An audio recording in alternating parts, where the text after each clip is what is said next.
Kenapa kuliah itu disebut dengan finite game? Jadi di dalam YouTube itu ada dua jenis ya, ada finite games dan infinite game. Maksudnya apa? Finite games itu sesuatu yang ketika kita berkompetisi, ketika kita mau melakukan sesuatu itu ada endingnya. Contohnya sekolah, kuliah, kemudian perlombaan. Jelas pesaingnya siapa, ujungnya seperti apa, finishnya seperti apa, bagaimana kita menang nanti, apa yang harus dicapai supaya kita menang, apa yang kita butuhkan untuk bertanding, itu namanya finite game. Dan nanti ada infinite game.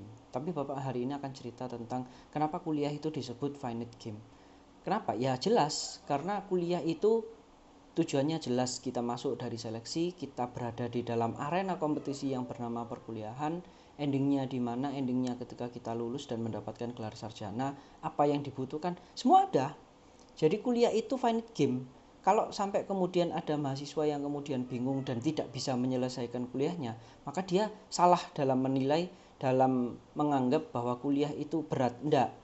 Kuliah itu sesuatunya jelas. Kita punya waktu, rentang waktu tertentu, paling cepat 3,5, paling lama 14 semester, 7 tahun, dan apa yang harus dilakukan, kita harus mengikuti mata kuliah, kita harus mengikuti mata kuliah itu dengan baik, mendapatkan nilai yang bisa dikatakan lulus, yang kemudian di endingnya ada mata kuliah terakhir 6 SKS yang bernama skripsi, yang harus kita kerjakan, harus kita selesaikan, kita bimbingan, kita ujian seminar proposal, kita ujian sidang skripsi, revisi, dan kemudian selesai. Sebenarnya kalau kita berpikir bahwa kuliah itu jelas, ya jelas, finite game. Pesaingnya siapa? Teman sekelas. Dan nggak bisa dibilang bersaing juga, kamu hanya bersaing dengan dirimu sendiri. Semuanya jelas, kamu harus berhadapan dengan dosen yang seperti apa, mata kuliahnya seperti apa, bagaimana cara lulus mata kuliahnya, ya kamu tinggal datang, aktif di kelas, mengerjakan tugas, mengikuti ujian dengan baik, menjawab pertanyaan dari dosen. Semuanya jelas, clear. Maka ya kuliah ini adalah finite game, sesuatu yang sangat mungkin dan sangat bisa untuk diselesaikan. Tapi kenapa kemudian di luar banyak orang yang bilang kuliah itu susah, gak bisa lulus? Ya karena kamu tidak menganggap itu. Kamu tidak menganggap bagaimana jalur supaya lulus, bagaimana cara supaya kamu lulus. Ya karena kamu terdistraksi banyak hal.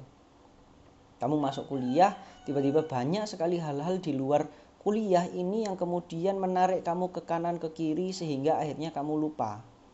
Satu. Kedua adalah karena memang strategimu dari awal tidak jelas, kamu hanya menjalani kuliah itu apa adanya, ya selesai. Kalau kamu kuliah cuma ngikut alur aja, yang mending nggak usah kuliah karena kamu melakukan sesuatu yang kamu tidak tahu ujungnya mau jadi apa yang harus kamu lakukan selama 4 tahun bahkan lebih. Dan 4 tahun itu waktu yang sangat berharga untuk disia-siakan. Jadi kamu bodoh banget kalau sampai 4 tahun kamu nggak tahu harus kuliah itu ngapain aja. Jadi kuliah itu sekali lagi finite game. Persaingannya jelas, apa yang harus dilakukan jelas, endingnya jelas, jangka waktunya pun ditentukan. Dan ketika kalian menyelesaikan finite game kayak gini aja nggak bisa, gimana kalian nanti akan menghadapi infinite game? Infinite game itu kayak gimana? Nanti ketika kamu sudah lulus, baru kamu berhadapan dengan infinite game. Maksudnya gimana? Kita nggak tahu infinite game ini nanti setelah lulus kita nanti jadi seperti apa. Kita nanti endingnya selesai seperti apa. Karena ini kompetisi yang nggak jelas. Ini sesuatu yang nggak bisa diprediksi. Belum lagi pesaingnya siapa, apakah kamu nanti akan bersaing dengan orang yang lebih rendah dari kamu, atau jangan-jangan malah lebih hebat dari kamu. Oh, ini nanti akan lebih rumit kalau kita bicara tentang infinite game. Intinya adalah ketika kamu kuliah, tentukan dulu kamu mau ngapain sampai lulus.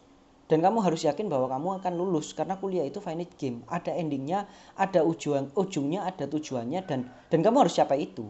Jangan kemudian kalian kuliah cuma asal jalan, cuma asal menjalani, datang absen selesai pulang, main game, tidur, nongkrong gitu terus, rutinitas terus seperti itu selama 4 tahun, dan kamu ternyata di tahun keempat kalian nggak tahu loh aku habis ngapain aja. Ya itu bodoh banget kalau kalian membuang waktu 4 tahun hanya untuk sia-sia. Kira-kira kayak gitu ya.